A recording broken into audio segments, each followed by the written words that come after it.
অনেক সময় দেখা যায় যে রাস্তা ভাঙার কারণে সারাক্ষণই মনে হয় যে অটোটা এখনই উল্টে যাবে। আমার বাপ দাদার আমল থেকে এই রাস্তার স্বপ্ন আমরা দেখে আসছি। যারা এই রাস্তায় আসা যাওয়া করছে তারাই একমাত্র জানে এই রাস্তা দিয়ে চলাচল করলে কি যে ভোগান্তি, কি যে কষ্ট, সেটা ভাষায় প্রকাশ করার মতো না। এখানে কিছুদিন আগে একটা প্রেগনেন্সি মহিলা গাড়ি উল্টিয়ে যায়, আহত হয়ে ময়মনসিংহ পাঠানো হয়েছে অ্যাম্বুলেন্স দিয়ে। আর এই রাস্তাতে অসুবিধা মানে আমরা 15-20 বছর ধরে এই রাস্তা লই আমরা খুব বেজালের মাঝে আছি। এই 15 বছর ধরেই পথ থেকে কিন্তু রাস্তার কাজ নেই, হয় টুকটাক মেরামতের কাজ হয়। এই রাস্তা এই জায়গাটার মধ্যে 4 থেকে 5 বার মেরামতের কাজ হয়েছে। এই যে ফানি যে একটা এই গর্তটা কিন্তু তুলে এখন পর্যন্ত এই পর্যন্ত দিতে পারে নাই। এটা সবাই দেখতেছে যে রাস্তার এই ভয়াবহ যে দুর্ঘটনা। এখানে কিন্তু কিছুদিন আগে একটা প্রেগনেন্সি মহিলা গাড়ি উল্টিয়ে যায়, আহত হয়ে ময়মনসিংহ পাঠানো হয়েছে অ্যাম্বুলেন্স দিয়ে।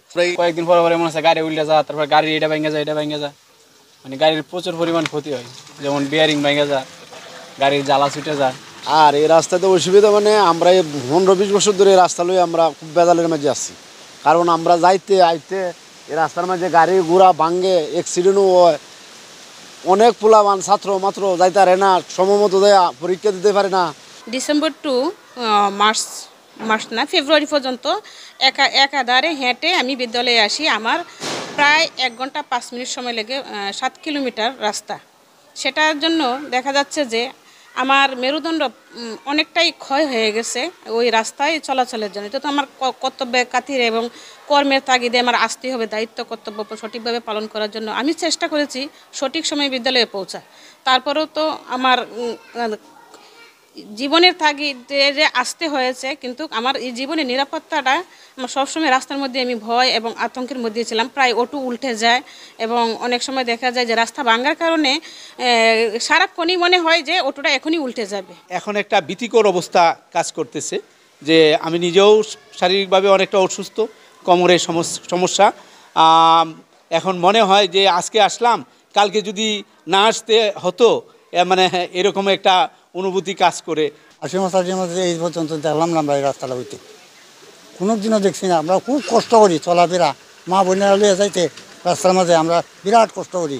আমরা হসপিটালে যাইতে পারি না, আমরা হসপিটালে যাওয়ার খুব কষ্ট, ধরে লিয়ে যান লাগে।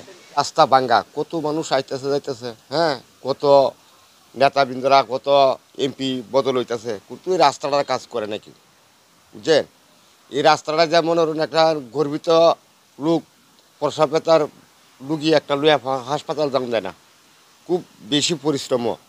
যে রাস্তাটা মধ্যে আপনার এই অটো গাড়ি কয়দিন পরে অ্যাক্সিডেন্ট হইতেছে, কোনো মানুষ যাওয়া যায় না আর কি। এই অবস্থা রাস্তাটা তো দেখছেনই আপনারা।